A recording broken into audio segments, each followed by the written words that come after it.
Hello and welcome to the Radiate Wellness Podcast with your host, metaphysician, Reiki master, and hypnotherapist, Christy Clemens Hoffman. Each week, we will discover teachings, tips, and tools to radiate your best life ever with practitioners, authors, and luminaries to help you on your path. Wellness, joy, peace, abundance. What do you want to radiate? Welcome back to the Radiate Wellness Podcast. Today we radiate time travel with my friend Stephanie Carey, who is the author of a new novel coming out very soon. Actually, by the time this show is out, it's already going to be available, and that is Blindsided. This is a story of heartbreak and time travel, and I can't wait to read it because it sounds like so much fun. Thank you for joining me today, Stephanie. Thank you for having me. Is this your first interview about the book? It is. Oh my God, I think you've got your Galentine's pink on. Why is that? Well, because I'm having a Galentine's Day launch party for my book, which was always like when I was thinking about this book, I just knew no other date to publish it other than Galentine's Day. Like that was it. It was always Galentine's Day. I've always loved Galentine's Day. I had my bachelor party on Galentine's Day like 15 years ago. So it's always been something that I've always celebrated, and I wanted to be able to bring other women into celebrating it with me. That is so fun. And so for anybody who doesn't know what Galentine's Day is, it's only the best holiday ever. Yep. Inspired by Parks and Rec. Leslie Knope. Yep. Leslie Knope, and she'd make all these fabulous gift bags for all of her girlfriends, and they would get together the day before Valentine's. Yeah, it's great because even your friends in relationships can participate because it's not the day of Valentine's, so you're probably not on a date that day. Like you probably have the evening free, hopefully. Should do, right? And Right. So your book is coming out on Galentine's Day just to celebrate friends, friendship, and all things girly. So self-love, loving ourselves. So yeah, that's important. So Blindsided, this is your first novel, isn't it? it is. Exciting. Tell us what it's about. So it's about a woman in her mid-40s who gets her heart broken and just starts to take a gummy because honestly, she was crying so much. She was almost about to vomit over the toilet. And so she thought the gummy would help with her heartbreak nausea. And instead, the gummy takes her back to 2001 when she was 24 and had her first significant heartbreak of her 20s. You know, the one that like nearly breaks you and because you don't have the coping skills yet. And it just, everybody's got it. So she travels back to that and she only stays for a little while, but she starts going back and forth. And it's really fun. And she thinks that she's going back to help her younger self with that first breakup. But maybe she's not. Maybe the younger self is helping her 40-something self through her current breakup. So a 40-something lady who's going through a breakup, could this possibly be autobiographical? Let the record state, I have not time traveled to my knowledge, okay? I would love to time travel. If I could, I would. Right. But no, I've never time traveled. But yeah, I did get my heart broken. I did get my feelings hurt this spring. And it was such a weird thing because I've been divorced twice. And I never expected a 2-year relationship in my 40s to take me down the way that the relationship of my 20s did. It just blindsided me, to be quite honest. And I didn't expect it. And I thought, I can't be the only one. And so I felt like other women might relate. And I know a lot of us got divorced after COVID. I think that was a pretty common thing. I've met many women who got divorced. And so I think 3 or 4 years into that, and we have been dating. And so there has been a chance for us to get our feelings hurt, our hearts broken. And if you were used to the security of a long-term relationship or a marriage, and then you get into a 2-year relationship and then there's not that security anymore, and it just hurts. It just really takes you by surprise. It does. So why this trope of going back to an earlier heartbreak? What's that about? I mean, it's like you could have time traveled to see your therapist or something. Well, I've always been very nostalgic for one thing. And I've also been very interested in the older self, younger self dynamic of my life as it's played out. And so I think that it's really fun to imagine your 40-some-year-old mind and experiences, jumping right back into your 20-something body and having all of that in your head, but not being able to say it, and then reliving those moments of your 20s through different eyes. I think that's really, really fun too. Maybe the character Sam she makes some professional missteps that she wouldn't make in her 40s, but she's aware as a 40-something-year-old woman when she's doing it in her 20s, and it's very funny. So it's a fun dynamic. This makes me think of Hot Tub Time Machine. Yeah. Also makes me think a little bit of Bridesmaids for some reason. Yep. I would say Bridget Jones's Diary and Hot Tub Time Machine are the combination of, like, if I were to describe my book as two movies, it's a very unexpected combination. You don't expect those two things to be one story, but it's got a little bit of the hokiness, a pot gummy sending you back into time, but the heart of Bridget Jones and the humor of a little self-deprecating and fun. So. Oh, absolutely. I could totally see that. Now, I've only experienced the first chapter because you read that at an open mic night that I hosted. And that was so fun. Totally. It's got the Bridget Jones vibe and just that fun lightheartedness. So why did you decide to write this novel? I couldn't not write it. Once it popped it into my head, once it came into my head, it was like I was on autopilot. I don't know how to describe it. I've always wanted to write a book. I've always wanted to write a novel or a memoir or both. But I've never, when it comes to novel, I've never had a fully fleshed out theme and characters before and plotline the way that this came to me. And I just had to write it. There was no stopping it. And I had to publish it on Galentine's Day. Honestly, that seems like a very solid marketing maneuver to publish it on Galentine's Day. Help other women through their heartache. My goodness, it is hard. It doesn't matter if you're 26, 36, 46, 86. It sucks. Yeah, I'm opting out of the 86-year-old romance for the record. Oh, okay. Okay, I'm going to hold you to that. You do. Girl, what are you doing? But no, it never gets easier. So what does younger Sam have to say to older Sam? Or is that giving too much away? Well, younger Sam doesn't really communicate with older Sam. It's really older Sam jumping back into younger Sam's life. But through life, younger Sam is very confident in her career, in her friendships, in her life, despite the breakup that she's gone through. Younger Sam doesn't doubt herself. Younger Sam is fearless in a lot of ways. And I think that is what older Sam is able to take away. Because, you know, when we get into our 40s and we have things happen to us and divorce or loss of a career, loss of a job, those things take a little bit out of us. But if you think back to the person you were in your 20s when you just thought the sky was the limit and you could do anything or be anything you wanted to be, it just changes the dynamic and reminds you that maybe your younger self was onto something as far as how we should look at life. I often do think back to my younger self. It's like that extra confidence, that extra, maybe a little bit of naivete, where it's like you don't know what could go wrong, so you don't think anything can go wrong. You know what I mean? And just a lot of naivete. Right. I think another thing that's really fun is that I really played with technology. I mean, if you think about 2001 to 2023, which is when the book takes place, the technology has evolved so quickly. And we go from a situation where Sam is a reporter at a daily newspaper that has no digital presence. She writes for print only. When she goes to cover a story, she doesn't have Google to Google, like, what she's writing about. She has to go to the wall in the newsroom where they have a giant giant map of the whole city, of all the streets, because she doesn't have GPS. She doesn't have Apple Maps or even MapQuest yet. And so she has to go and like write down her little directions to go to places.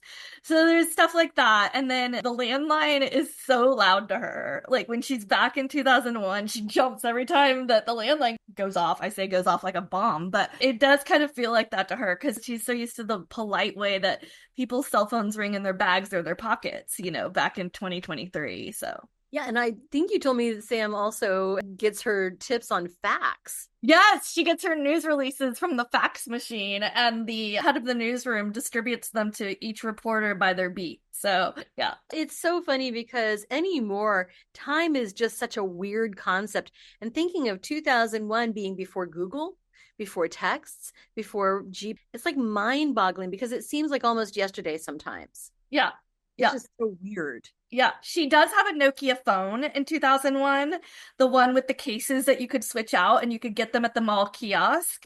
And I think some people played a game on there. Sam isn't a big gamer, so she doesn't play games on her phone, but some people played some sort of wormy game on those phones. I don't know, I didn't, but A flip yeah, phone? no, it's not a flip because it's the Nokia. It's like the square Nokia. Remember it rang and it was like like that was the ringtone. I apologize to all of your listeners for that, but that was the ringtone. So yeah, she has that, but it's a minutes based plan.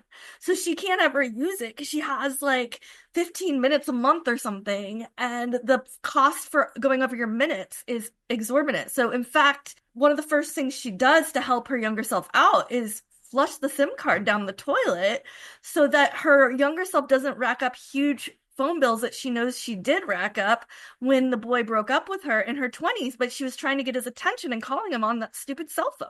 So, yeah, technology plays a big role in this too.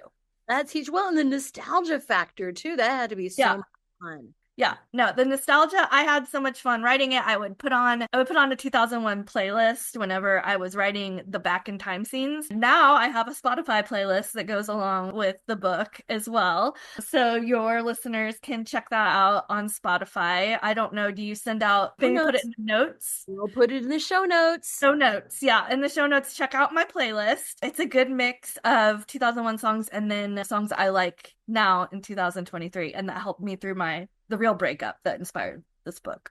Oh my gosh. Oh, that is so much fun. You know, I do love a good themed playlist. I have to say I'm a sucker for that. And that sounds like the perfect accompaniment to reading this book. You know, spring break is coming up. That'd be a great beach or pool read, wouldn't it? It would. It really is. In fact, I did some of my rewrites.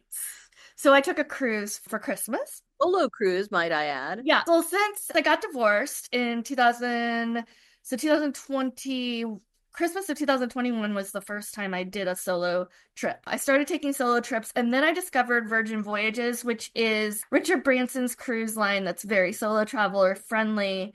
And while I had always turned my nose down at cruises, kind of thinking that I was a little maybe above them or they were not my jam, I discovered that I truly am a cruise person, at least Virgin Voyages only cruise person. And I went on my second Virgin Voyages solo cruise this Christmas. And I spent some of the time, not too much time, I don't want people to worry that I didn't have fun because I had a lot of fun. But I did spend some time doing my rewrites while looking in the Caribbean. It was delightful. It was absolutely delightful. Taking advantage of all the free Diet Coke I could drink from the galley, as they call it, where you get your food. One of the many places you can get food on the ship. Yeah, me and Diet Coke and my little laptop while looking out at the ocean and working on my rewrites. So I love that. That is so much fun. So yeah, this is going to be a fun read for anybody, especially those going through heartbreak. yeah, it's also, people have told me, so I'm not quoting myself, I'm quoting others. It's a fast read, pretty easy to get through. It's about 200 pages, so it's not a super long book at all. As a journalist, brevity was drilled into me very hard. So I have a hard time. I had to work to expand on things. Like my editor had to pull some things out of me because I do lean toward brevity when it comes to my writing style. Believe it or not, as much as I ramble in real life. But it's a fast read. It goes back and forth between 2001, 2023. And I think it would be really fun on the beach or at the pool, or if you're stressed to fly, just read the book because that'll keep your mind off of that. So it's fun. Escapism. Escapism. It is. It's ultimate escapism. So I don't know if you've ever seen the show Younger. You've heard of it, right? Well, so it's on Netflix now. It used to be on Hulu, and before that, it was a TV Land show. And the concept is that a woman in her 40s gets divorced and needs to get a job because she was a stay-at-home mom. And she previously worked in publishing in her 20s, and she can't get a job because she's not been working for like 18 years. And having been in publishing, everything has changed. Yeah. So she thinks the one thing she could do is pretend to be in her 20s and get hired as like an assistant in the publishing industry. Brilliant. It is. It's such a fun show. I mean, look, is it a show that is like hard hitting and deep dive? No, it's not those things, but it's fun. It reminds you of the differences between your 20s and your 40s, but it also reminds you of how much we can learn from younger people and older people. There's so much life to give. And I think that show is a great, not a parallel show to my book, but if you like younger, I feel like you would like my novel. Probably so. That sounds really fun because I say, at least, that I would not want to go back to those days because of all of the hard lessons, but some things that could be advantageous of that. Mm-hmm. Mm-hmm. Yeah, I mean, Sam definitely delights in her younger body, with the exception of she does not like having to have a period again. So she has in her 2023 life had a hysterectomy, so she doesn't have to deal with that. And so that is not something that she enjoys returning to, but it's something that she does have to face. And well, there's also returning to that 2021 body. I remember from the first chapter, it's like, whoa, what happened to my body? Yeah. She's like, what is happening? And she does have to comment on the fact that even back then when she was so tiny, she felt fat because of diet culture, because that was so prevalent in the 90s and 2000s. So maybe she was a size 8 and she thought that was huge. But then as a 40-some-year-old woman, she sees these little tiny size 8 American Eagle shorts on the floor and she thinks, I thought I was fat. Like, she just kind of marvels at that. And that's a brilliant commentary, I have to say, on that kind of culture. And looking back at our younger self in that with that lens. Yeah, because I think so many of us didn't enjoy the youthful physiques that we had because diet culture crammed it into us that we weren't enough, that we weren't thin enough, we weren't cute enough, or whatever it was. So I think it's another reminder to be enough in the moment that you are in. Yeah, I definitely remember back in my 20s just thinking, oh my God, I'm just this gross pig. And then I look at pictures and I go, oh my goodness, you're a tiny little thing. It's so cute. And I see young women in their 20s and I just hope, I know that diet culture has changed a little bit, hopefully for the good, but I just hope that they don't have those feelings in that moment in their 20s where they don't think their body's great, because it's great and they should just totally enjoy it. We should enjoy our bodies no matter what. I mean, that's 100% at every age. Yeah, every age. Now, also there could be on the same token, looking back and going, what were you doing wearing those pants? That was such a bad trend. Is there any of that in the book? I don't want to take too much of your time, but I would like to ask you a few simple favors. First of all, please rate, review, and share this podcast wherever you're listening. It sounds like a simple little thing, and it is, but it has a huge impact for us because it helps other people find us in the podcasting algorithms. I don't know how it works, but I do know that it helps a lot. Next, if you would subscribe or follow wherever you're listening, whether that's YouTube or Apple Podcasts, Amazon Music, Pandora, Spotify, wherever you're listening, just hit subscribe or follow, and that helps you and it helps us. It helps you because then you receive notifications when we have a new episode that's out. It helps us because, again, algorithm magic, I don't know what happens, but it helps. And then finally, you can support our podcast in a tangible way by going to radiatewellnesscommunity.com/podcast and then click on support the show. Now, we have a new feature too. We are now on Patreon. You can find us on Patreon. You can also find the link to Patreon when you go to radiatewellnesscommunity.com/podcast. So on Patreon, for $3 a month or $5 a month, you can support your metaphysical and spiritual growth. You can learn about upcoming guests, and you can get early and ad-free versions of the shows. So please support us. This podcast is free for you to listen, but we have costs, and quite frankly, they come out of my pocket. So if you like this content, if you get a lot out of it, please see what you can do to give back. Thank you so much. Sam has really good fashion taste, so there is none of that. No regrets on the I mean, she comments on some things, but yeah, in fact, there is one item of clothing, I won't tell you what it is, that she might purchase when she's done with her time traveling adventures as a souvenir. So she might go back and find it. So yeah. Knowing my friend Stephanie, I kind of think I might know what that is. No, and it's not. I have to say, there's some of that older fashion that I still think is really pretty cute and kind of nostalgic and kitschy. Yeah, it is. And yeah, so Sam definitely enjoys oh, there is one thing that she does not like fashion-wise from the 2001 era, and that is thongs. She finds herself in that youthful body wearing a thong because that was like the thing. Like Victoria's Secret told us we had to wear a thong, right? It was just like everybody was wearing them, and that's a little less than pleasant for her. In fact, she does wish that she could possibly buy young Sam some granny panties because she thinks that she would really appreciate the comfort of them. There is something to be said for that. And I never got the whole thong thing. It was just a trend that just didn't seem like fun. Yeah, it was everywhere though, if you remember from that time. Oh my God. Yeah, I do. Yeah, I don't want to think about that. And I'm sure that older Sam teaches younger Sam a thing or two. There's the SIM card, of course, but I'm sure she's like, let's do things differently. I think one thing older Sam definitely brings to younger Sam is an appreciation of how fast life goes by and appreciation for family. So when you're younger, your sibling is still maybe annoying to you, or your parents are just like ridiculous. And when Sam goes back into 2001 as a 40-something-year-old woman, she realizes she's not that much older in 2023 than her parents are in 2001. And so that's like a really weird, yeah. You're absolutely right. Like, oh my gosh, that's kind of surreal, isn't it? So I think those are some things that she teaches younger Sam. And then, the confidence and the career. It's a neat full story. So speaking of career, young Sam, and I guess older Sam too, is in the newspaper business. Yeah, young Sam is in the newspaper business and older Sam is in public relations, which is where she makes a joke that that's where when newspapers die on us, we go to public relations. Let's go, yeah. Yeah.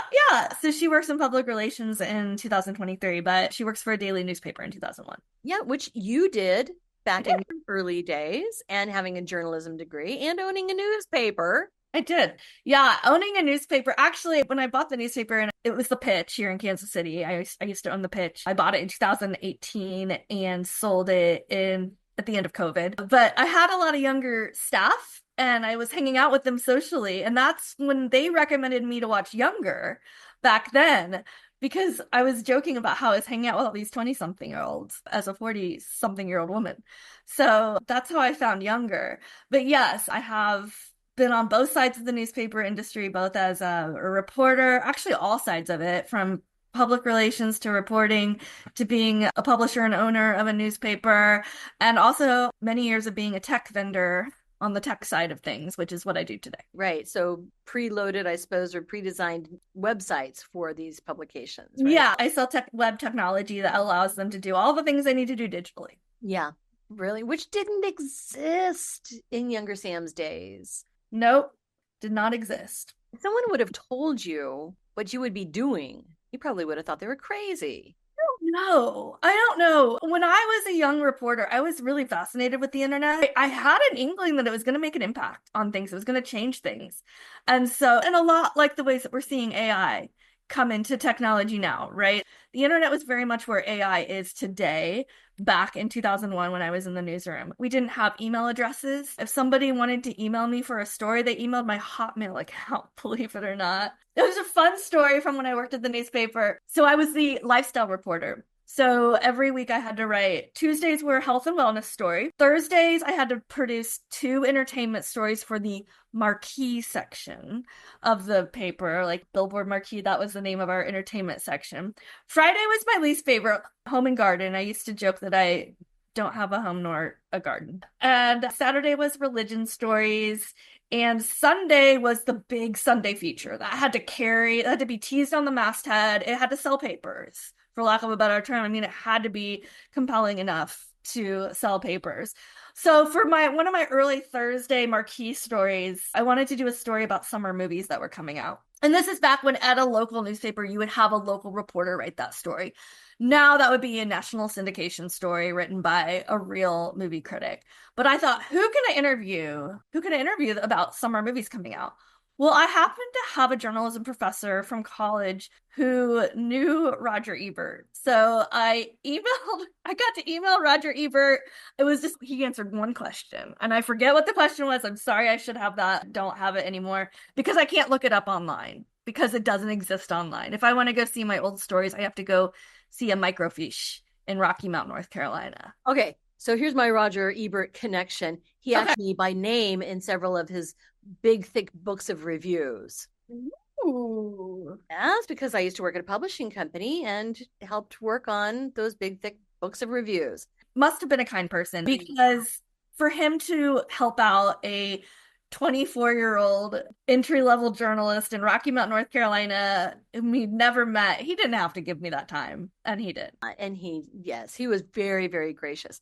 So back to your book. As women, we've all been through the heartbreak that just took us down and drowned us in pints of ice cream. So what advice or what would you say to someone going through heartbreak now? Unfortunately, the only path is through it. So, I went through it again recently in my 40s, and it's the same thing. You just have to plow through it. You can't ignore it. You can't bury it. You can't cover it up. You might make some bad decisions, especially if you're in your 20s. And young Sam makes some bad decisions because of her heartbreak. We call them canon events. Canon events? Yeah, certain events that take place. Old Sam doesn't want to interfere in some of these events because they kind of shaped who she became. So she has to learn when to make changes and not make changes. That's a good point. And well, in fact, the cover of your book has a butterfly on it. Is that a nod to the butterfly effect? It is. It is a nod to the butterfly effect. Yeah. Sam doesn't know what impact her actions in these gummy-induced time traveling episodes will have on her current life. And as she keeps going, she gets a little bolder and bolder because she doesn't really see any real true bad ramifications, but then something stops her in her tracks. So super. Is it just not to have a spoiler alert, I suppose. Is there anything in the 2023 Sam that is changed? Yes, a lot. Okay, enough said. Yep. Actually, we'll just say her whole life is different. Oh, wow. Okay, so yeah, the butterfly effect in full effect. Yep. That is so funny. So this episode will be out February 11th, which is right before Valentine's Day. So anybody listening to this the day that it drops, you're going to have to wait a couple of days until February 13th. Hang on, guys. Hang on. It's coming. 48 hours. So where can people find Blindsided? Well, I will be having a book launch party, and all of your listeners are invited to Bliss Books and Wine if they live in Kansas City. Of course. Kansas City, right? Yeah, all your Kansas City listeners. But it will be available on all the places that we buy books. I'm really focusing on trying to get it into local bookstores first before I find independent websites. But so unfortunately, you will have to go to the big players to buy it if you don't live in Kansas City. So wherever fine books are sold, I always like wherever fine books are sold. Yeah. And then you've got this launch party coming up. You doing a speaker tour, anything like that? Not yet. I'm very open to it. But for now, I just wanted to get it out there by Valentine's Day. That's been the deadline all along, and just enjoy people enjoying the story and get a lot of people talking about 2001, listening to the playlist. Maybe I'll bring back some 2001 fashion. You never know. That would be super fun. So you've certainly got a website for this book. What is the website, Earl? It's Hello Scary, Carey. My last name is Carey and my first name is Stephanie. So helloscary.com. Right, .com. So because you're probably going to be writing more books besides just Blindsided. We'll see. For now, I'm really focused on this story and getting it out there for people. But there's been a few ideas kicking around in my head. So I smell a sequel, I'm sure. I don't know if there's going to be a sequel to Blindsided, but I definitely have some other fun stories I think I could find. Well, you're super fun, so I don't doubt that at all. Well, thank you so much for joining me today, Stephanie. I, for one, am super excited to get my hands on this book. I think you've done a wonderful job, and I haven't even read the whole thing yet. Oh, well, thank you so much, and I hope that you do enjoy it, and I hope it brings back some great memories of your own 2001 years. All of you. Thank you. Don't know what to watch next? Decisions. Well, we've got some suggestions. You can click this little video here and watch that. It's something that we think you're going to like. If you like the last one, you're going to like that one too. You can also click on the subscribe button. And if you do that, then you'll get notifications whenever we have a new video up. Win-win, right?